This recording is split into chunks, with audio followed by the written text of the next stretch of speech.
Good morning and happy new year to our listeners. It's great to be back with our daily crypto news podcast. I'm joined as always by my co-host. Today we'll be diving into some exciting market developments and exploring the intersection of crypto and gaming. That's right. We've got a packed show lined up for you. But before we dive into the biggest market-moving stories, I want to touch on a fascinating article from Decrypt's art, fashion, and entertainment hub, Seam. They recently highlighted 7 under-the-radar gaming gems from 2024 that you might have missed. I love discovering hidden gems, and the gaming space is no exception. With hundreds of games being released every day, it's easy to overlook some of the most innovative and fun titles out there. These games might not have the same marketing budget as the big studio releases, but they offer unique art, engaging gameplay, and elements that just wouldn't work in a more mainstream game. Exactly. And what's interesting is that some of these games are incorporating crypto and blockchain elements in creative ways.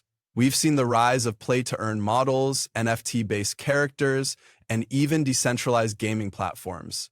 It's an exciting time for the gaming industry, and crypto is playing a significant role in shaping its future.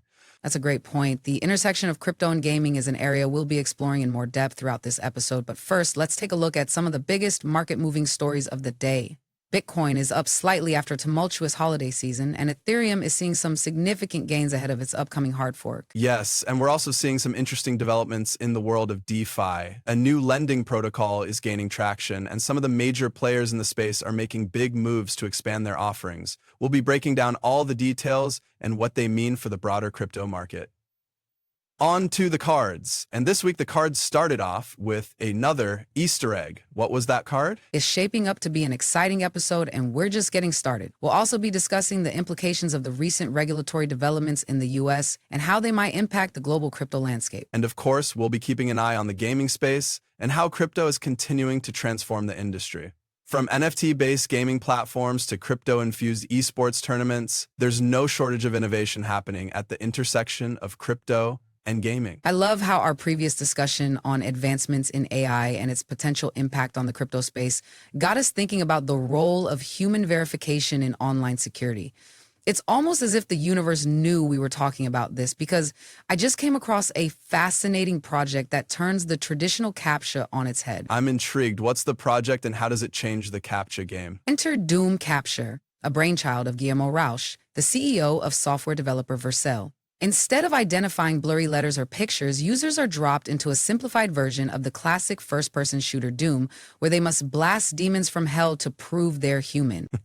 That sounds like an absolute blast, no pun intended. But seriously, how does this work and is it effective in keeping bots at bay? According to Rauch, the idea behind Doom CAPTCHA is to create a challenge that's easy for humans to complete but difficult for AI-powered bots. The game requires users to navigate a 3D environment, identify targets, and react quickly. Tasks that are still challenging for AI systems to replicate. That makes sense, given the current limitations of AI in terms of spatial awareness and reaction time. But what about users who aren't exactly gamers or familiar with Doom? Could this create a barrier for people trying to access websites or services? Rao has considered this and designed the system to be relatively simple, with a low threshold for completion. Users don't need to be hardcore gamers to pass the test, and the system can be adjusted to accommodate different skill levels. It's an interesting approach to balancing security with user experience. Speaking of security, I can see how this type of CAPTCHA could be more engaging and interactive than traditional methods.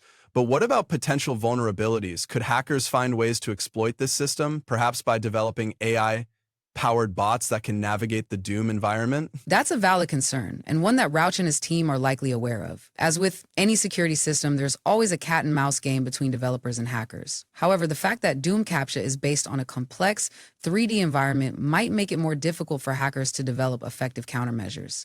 It's definitely an innovative approach to online security, and I'm curious to see how it plays out in the real world. Who knows, maybe we'll see a new wave of CAPTCHA systems inspired by classic video games. We just discussed the growing trend of AI adoption in the crypto space and how some projects are leveraging AI to improve their decision-making processes.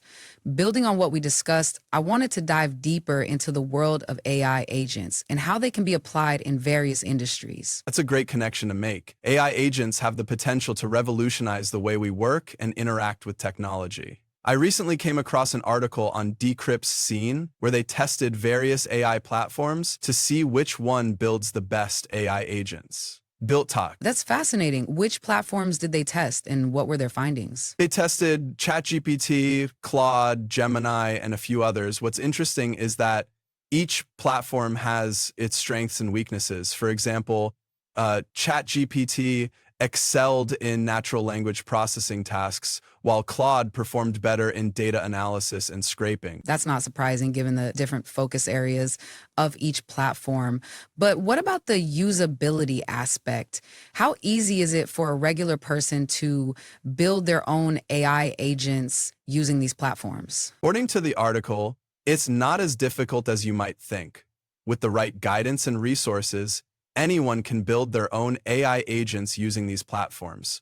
The key is to understand what you want to achieve with your AI agent and choose the platform that best aligns with your goals. That's great to hear. The potential applications of AI agents are vast, from virtual assistants to data analysis and even content creation. Speaking of content creation, have you seen any notable examples of AI-generated content in the crypto space? Actually, I have. There's a growing trend of AI-generated art and collectibles on blockchain platforms like Ethereum and Solana. Some of these pieces are selling for thousands of dollars, which raises interesting questions about ownership and authorship in the digital age. That's a topic for another day, but it highlights the rapidly evolving nature of the crypto space and the role of AI in shaping its future. As we continue to explore the intersection of AI and crypto, it's clear that the possibilities are endless and we're just scratching the surface. Absolutely. And as we move forward, it's essential to consider the implications of these emerging technologies and how they will impact our lives and industries in the years to come. Following our discussion yesterday on the rise of alternative investment strategies in the crypto space, an interesting development has caught our attention.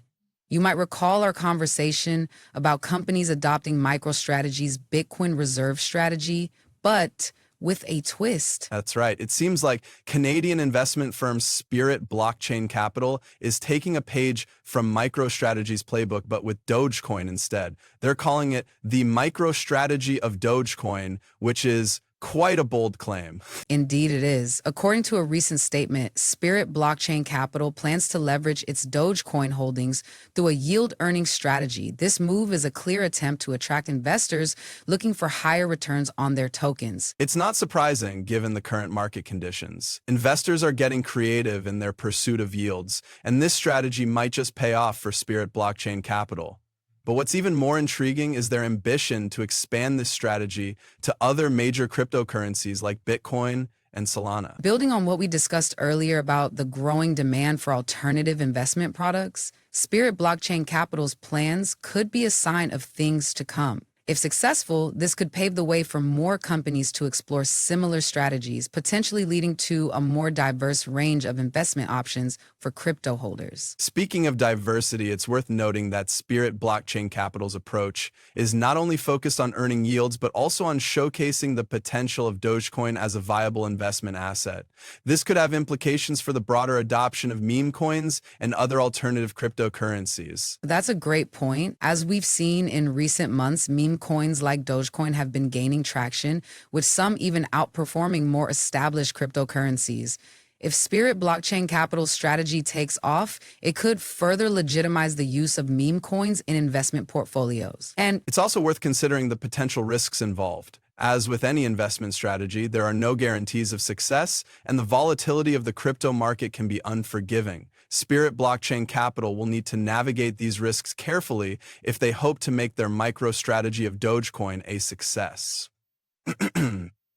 Absolutely. As we continue to monitor this story, it will be interesting to see how Spirit Blockchain Capital's strategy plays out and whether it sparks a wider trend in the crypto investment space. And with that, we'll be keeping a close eye on this development, as well as other emerging trends in the world of cryptocurrency. It's been quite the day in the world of crypto, and I think we've covered some really exciting stories, especially when it comes to gaming. I want to go back to our discussion earlier about Hamster Kombat and their new Hamster Hamsterverse. What are your thoughts on their closed beta testing announcement? I think it's huge that they're involving 300,000 community users in this process. Not only does it show that they value their community's feedback, but it also gives us a glimpse into how serious they are about perfecting their product before the full launch. That's a great point, and it's interesting to see how they're utilizing Telegram to facilitate this process. We've also seen other crypto gaming projects like the Telegram game Airdrop make use of the platform. It's clear that Telegram is becoming a central hub for the crypto gaming community. Absolutely. And it's not just limited to gaming. We've seen a rise in crypto communities and projects on Telegram, and it's becoming an essential tool for anyone involved in the space. Speaking of other gaming projects, we also mentioned Illuvium Overworld earlier. What do you think about their recent updates, and how do you see them fitting into the broader crypto gaming landscape? I think Illuvium has a lot of potential, and their focus on creating an immersive gaming experience is something that could really set them apart from other projects.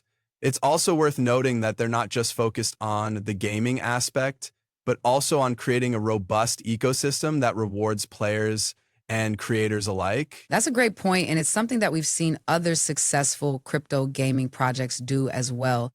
By creating a strong community and ecosystem, these projects can build a loyal following and increase their chances of long-term success. As we wrap up today's show, I think it's worth reflecting on some of the key takeaways from our discussions. We've seen a lot of innovation and creativity in the crypto gaming space, and it's clear that this is an area that's going to continue to grow and evolve in the coming months and years. Another thing I think is worth mentioning. Absolutely. And it's also worth noting that the broader crypto market is still navigating a period of uncertainty. However, as we've seen today, there are still plenty of exciting developments and opportunities emerging, and it's going to be interesting to see how things play out in the coming weeks and months. As we head into the new year, I think it's essential for our listeners to stay informed and up to date on the latest developments in the crypto space. Whether it's gaming, DeFi, or other areas, there are always new opportunities and challenges emerging, and it's crucial to stay ahead of the curve. Well, that's all for today's show. Thanks for joining us, and we'll catch you all in the next episode. Don't forget to follow us on social media and subscribe to our podcast for the latest crypto news and analysis. And as always, we'd love to hear from you. If you have any questions or topics you'd like us to cover, please don't hesitate to reach out. Until next time, stay crypto savvy.